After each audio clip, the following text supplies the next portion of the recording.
Our rough, rocky coast is world famous, but we've been reminded too often recently how fragile our waterfronts are.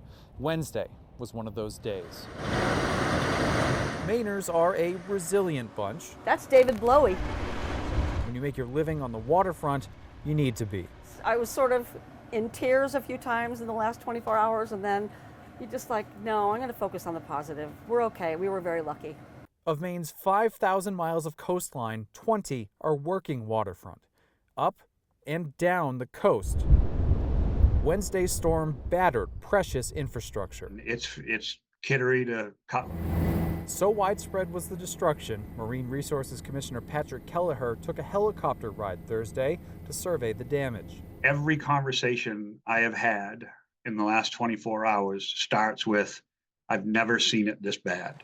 Rain, melting snow, southeast winds, and a high tide combined to bash and tear at moorings and wharfs. If those all combine and happen when we're having a moon tide or an astronomical high tide, that puts us in a really bad spot.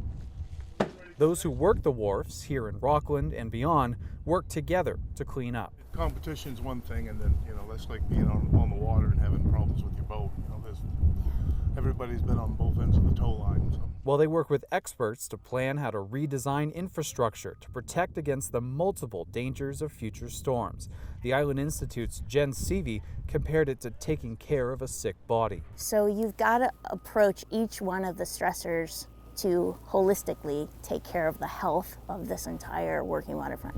Visible damage remained well into Thursday, but so did the resolve of those who call this home. Thanks, Lynn.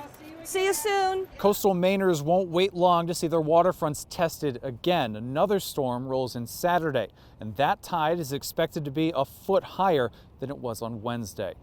In the Midcoast, David Guilford, News Center, Maine.